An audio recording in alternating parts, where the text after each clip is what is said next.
کتے کا قصہ ہے جو اپنا آگے والے دونوں پاؤں اٹھا کر اپنے رب سے التجا کرا۔ یہ اس وقت کا قصہ ہے کہ چند نوجوان ایک شہر میں رہتے تھے اور ان کی محبت آپس میں اللہ کے رضا کے لیے تھی۔ اس شہر کا بادشاہ ظالم تھا، وہاں ظلم کی بازار گرم تھی اور ان شہر کے لوگ اپنے رسم رواج میں مہو تھے اور غیر کی عبادت میں مہو تھے، اللہ کو سے ہٹ گئے تھے اور غیر کی عبادت میں لگ گئے تھے۔ جس خطے میں، جس ملک میں اللہ کی عبادت سے ہٹ کر غیر کی عبادت ہو جاتی ہے تو اس ملک میں ظلم سر عام ہو جاتا ہے، اس ملک میں عیاشی سر عام ہو جاتی ہے، بے حیائی سر عام ہو جاتی ہے، ڈکیتی چوری سر عام ہو جاتی ہے، اس ملک میں رشوت سر عام ہو جاتی ہے۔ رشوت کے بغیر کوئی کام نہیں ہوتے ہے، کیونکہ وہ جو ہوئے پالے ہوئے بندے ہوتے ہیں ان طاغوتوں کے جو سرزمین پر ظلم کرتے ہیں، اور عام بندے اپنے رسم رواج میں مہو ہوتے ہیں اور غیر کی عبادت میں مہو ہوتے ہیں۔ تو یہ سسٹم شروع سے چلا آ رہا ہے، اور وہ چند نوجوان کو اس شہر میں مزہ نہیں آ رہا تھا کہ بادشاہ ظلم کر رہا ہے، عدل انصاف کا کوئی نام نہیں ہے، نشان نہیں ہے، بے حیائی سر عام ہے، رشوت سر عام ہے، ہر بری چیز سر عام ہے۔ تو ان کی یہی تمنا تھی کہ آپس میں میل جول کرتے تھے کہ اس سرزمین پر اللہ کا قانون، اللہ کی شریعت، اللہ کا حکم آ جائے اور عدل انصاف آ جائے، ہر بندہ سکون سے زندگی بسر کرے۔ کیونکہ اللہ کا رسول صلی اللہ علیہ وسلم جب اس دنیا میں آیا تو آپ نے یہی فرمایا تھا، یا ایھا الناس قولوا لا الہ الا اللہ تفلحون، اے کائنات کے انسانوں، لا الہ الا اللہ کو دل سے تسلیم کرو، الہوں کا انکار کرو، طاقت والوں کا انکار کرو، طاقت والوں کے ظلم سے نکلو، بے حیائی بدعملی سے نکل کر ایک اللہ کی عبادت میں آ جاؤ، دنیا میں بھی سکون سے رہو گے تو آخرت میں بھی جنت ملے۔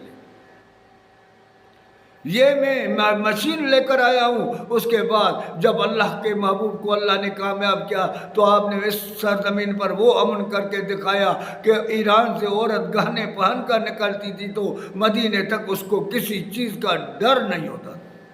یہ تھا لا الہ الا اللہ محمد رسول اللہ صلی اللہ علیہ وسلم کا اثر، کہ ہم نے زبان سے صرف پڑھنا نہیں ہے، اس کو سمجھنا ہے کہ ہم کیا کر رہے ہیں۔ طاغوت کا انکار، طاقت والوں کا انکار کر کے ایک اللہ کو، جب ایک اللہ کو مان کر طاقت والا کا انکار کریں گے تو ظلم کون کرے گا؟ ظلم کرتے بھی طاقت والے ہیں، ناانصافی طاقت والے، ہر طاقت والے کرتے ہیں۔ جب طاقت والے کو مل کر انکار کریں گے تو کون ظلم کرے گا؟ پھر تو عدل انصاف چو طرف ہو جائے گا۔ تو وہ چند نوجوان اس شہر میں جو زندگی بسر کر رہے تھے ان کی یہی تمنا تھی کہ اس شہر میں عدل اور انصاف ہو جائے اور اللہ کی عبادت خالص بندے کریں، اللہ کی عبادت میں کسی کو بھی شریک نہیں کریں۔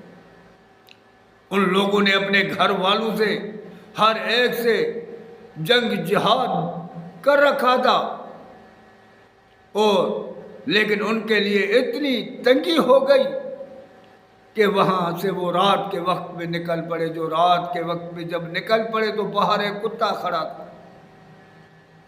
ان لوگوں نے اس کتے کو بھگایا لیکن کتا پھر دوبارہ آ گیا۔